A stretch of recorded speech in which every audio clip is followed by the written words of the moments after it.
ইনকিলাব মঞ্চের সাবেক আহ্বায়ক শরীফ ওসমান হাদির হত্যাকাণ্ড নিয়ে এরই মধ্যে অনেক কিছু অনেকের কাছে স্পষ্ট হয়ে উঠেছে। আবার কথাও সত্য যে এই হত্যাকাণ্ড নিয়ে অনেক কিছুই এখনো মানুষের মধ্যে যথেষ্ট প্রশ্নের সৃষ্টি করছে এবং ক্রমান্বয়ে তা আরও বেশি রহস্যাবৃত হয়ে উঠছে এবং এই রহস্যের সৃষ্টি করছে খোদ হাদির নিজের যে সংগঠন ইনকিলাব মঞ্চ, সেই সংগঠনের নানান ধরনের কর্মকাণ্ড, বিবৃতি কিংবা বক্তব্য। যেমন রোববার গভীর রাতে ইনকিলাব মঞ্চের তাদের যে সাংগঠনিক ফেসবুক পেজ, সেই পেজে রোববার গভীর রাতে 6টি দাবি উত্থাপন করা হয়েছে বিএনপি সরকারের উদ্দেশ্যে। নিঃসন্দেহে এই দাবিগুলো গুরুত্বপূর্ণ এবং একই সঙ্গে ইন্টারেস্টিং এবং রহস্যপূর্ণ। এই 6 দফা দাবি কখন উত্থাপন করা হলো? যখন কিনা ওসমান হাদি হত্যাকাণ্ডের অভিযুক্ত মূল 2 আসামি ভারতের বনগাঁও থেকে আটক হওয়ার পরে 14 দিনের রিমান্ড শেষে তাদেরকে আরও 14 দিনের পুলিশে হেফাজতে পাঠানো হলো।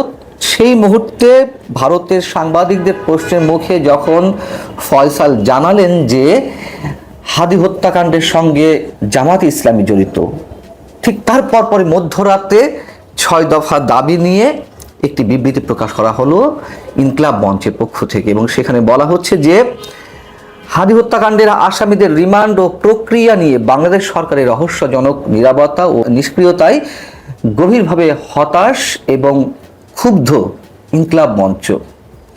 বিবৃতিতে তারা কি বলছে সংক্ষিপ্ত অংশ আপনাদের উদ্দেশ্যে তুলে ধরি। এখানে বলা হচ্ছে যে 1 নম্বরে আগামী 15 দিনের মধ্যে খুনিদের বাংলাদেশে ফিরিয়ে এনে বিচারের মুখোমুখি করতে হবে, এটি কোনো অনুরোধ নয়, জনগণের পক্ষ থেকে সরাসরি এটা নাকি আলটিমেটাম। 2 নম্বরে বলা হচ্ছে যে হত্যাকাণ্ডের প্রকৃত মাস্টার মাইন্ড বা নেপথ্যের কুশীলবদের আড়াল করার কোনো চেষ্টা মেনে নেওয়া হবে না, অবিলম্বে উচ্চ পর্যায়ের একটি নিরপেক্ষ বিচার বিভাগীয় তদন্ত কমিটি গঠন করে বিচারের স্বচ্ছতা নিশ্চিত করতে হবে। বেশ ভালো কথা। তারপর বলা হচ্ছে যে হত্যাকাণ্ডের প্রকৃত মাস্টার মাইন্ড বা নেপথ্যদের, এটা খুব ইম্পর্টেন্ট, হত্যাকাণ্ডের প্রকৃত মাস্টার মাইন্ড বা নেপথ্যের কুশীলবদের আড়াল করার কোনো চেষ্টা মেনে নেওয়া হবে না। তারপর বলা হচ্ছে যে আসামিরা কিভাবে এবং কাদের মদদে সীমান্ত পাড়ি দিল, গোয়েন্দা সংস্থা বা আইন শৃঙ্খলা রক্ষাকারী বাহিনীর ভেতরে থাকা কোনো ব্যক্তি জড়িত ছিল কিনা বা স্থানীয় প্রভাবশালী গোষ্ঠী তাদের সহায়তা করেছে কিনা তা তদন্ত করে অতি দ্রুত জানাতে হবে।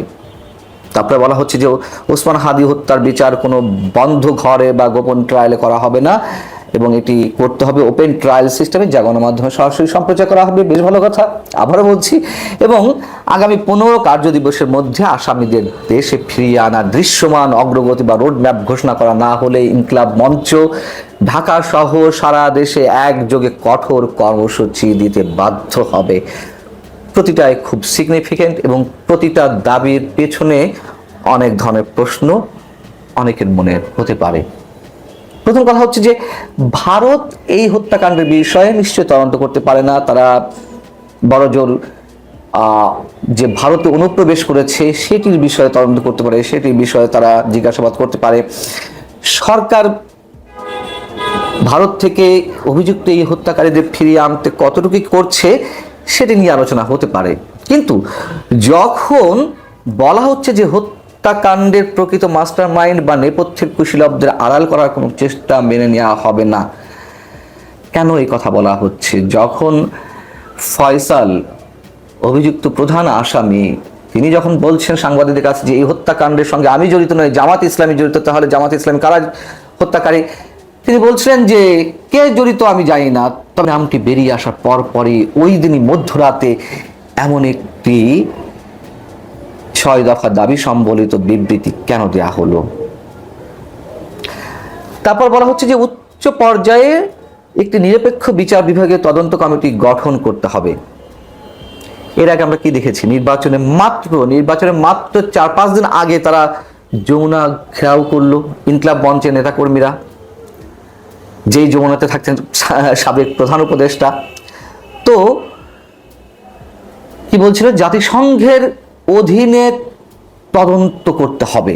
তারা খুব ভালো করে জানতো যে ওই সরকারের মেয়াদে এই তদন্ত করা জাতিসংঘের অধীনে করা সম্ভব নয়। বাধ্য হয়ে কি করলো? তারা ভয় পেয়ে, মানে উপদেষ্টা পরিষদ ভয় পেয়ে তড়িঘড়ি করে একটা আবেদন জানালো জাতিসংঘের কাছে।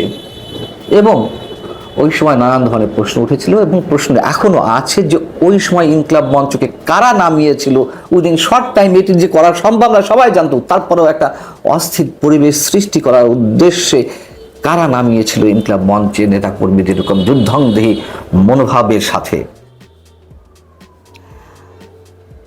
এই 6 দফা দাবির মধ্যে রয়েছে যে আসামিরা কিভাবে এবং কাদের মদদে সীমান্ত পাড়ি দিল, স্থানীয় জনগোষ্ঠী নাকি আইন শৃঙ্খলা রক্ষাকারী বাহিনীর কোনো কোনো সদস্য, এমনও প্রশ্ন তোলা হয়েছে। কিন্তু উপদেষ্টা পরিষদের সময় তো এই অভিযুক্ত আসামিরা পালিয়ে গিয়েছিলেন, তাদেরকে দায়ী করা হচ্ছে না, কেন করা হচ্ছে না? এবং আমরা শুনতে পাই, এর আগেও আমি আপনাদের বলেছি যে অনেকে বলেন যে উপদেষ্টা পরিষদের কেউ কেউ কোনো কোনো সদস্য বিশেষ একটি শক্তির সঙ্গে চক্রান্ত করে নির্বাচন যাতে বিলম্বে করা যায়, অন্তর্বর্তী সরকারের মেয়াদ যেন আরো দীর্ঘায়িত করা যায়, ক্ষমতা আঁকড়ে রাখার জন্য নানান ধরনের ষড়যন্ত্র চলছিল এবং ইউনিট সরকারের পতন ঘটিয়ে একটি বিপ্লবী সরকার গঠন করা হবে এমন উদ্দেশ্যে, এমন অস্থিতিশীল পরিবেশ সৃষ্টির একটি উদ্দেশ্য ছিল,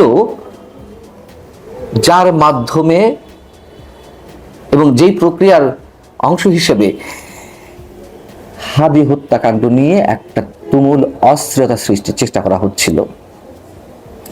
এবং পরবর্তীতে এসে যে 6 দফায় বলা হলো আগামী 15 কার্যদিবসের মধ্যে যদি আসামিদের দেশে ফিরিয়ে এনে বিচারের মুখোমুখি করা না হয় তাহলে ঢাকা সহ সারা দেশে দুর্বার আন্দোলন গড়ে তোলা হবে।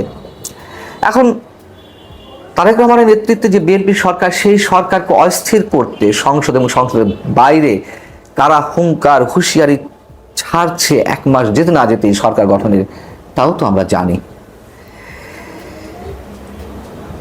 সরকার গঠনের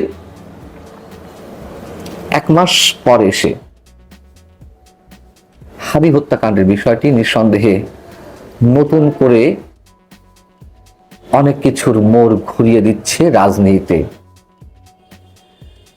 বিষয়টি হচ্ছে যে হাদি হত্যাকাণ্ডের পরপরই ইনকলাব মঞ্চের পক্ষ থেকে দাবি জানানো হয়েছিল বা তারা সন্দেহ পোষণ করছিল খুব জোরালো সহকারে, ওপেন তারা বলছিল যে মির্জা আব্বাসের নেতৃত্বে এই হত্যাকাণ্ড ঘটানো হয়েছে অহেতুক।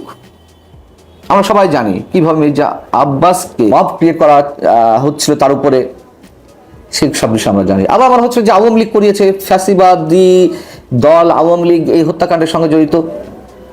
বিএনপি যে হত্যাকাণ্ডের সঙ্গে জড়িত না তা অনেকের কাছে স্পষ্ট। আবার আওয়ামী লীগ এটি করে কোনো ফায়দা লোটার কোনো কারণ নেই, তার কারণ হাদি এমন কোনো শক্ত প্রতিদ্বন্দ্বী আওয়ামী লীগের জন্য ছিল না যে তাকে হত্যা করতে হবে, অনেকে বলেন। এবং যদি কেউ বলে যে না নির্বাচনকে প্রতিহত করার জন্য এটা আওয়ামী লীগ করতে পারে, এটি ওই সময় আমি বলেছি যে আওয়ামী লীগ যদি নির্বাচন প্রতিহত করতে চাইতো সন্ত্রাসী কর্মকাণ্ডের মাধ্যমে, তাহলে তো আরো অনেক কিছু হয়তো তারা ঘটাতে পারতো। সে ধরনের কোনো সন্ত্রাসী কর্মকাণ্ড তো আমরা দেখিনি।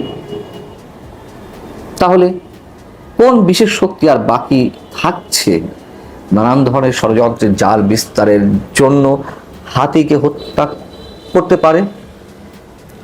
অনেকের কাছে এই বিষয়টি স্পষ্ট হতে পারে।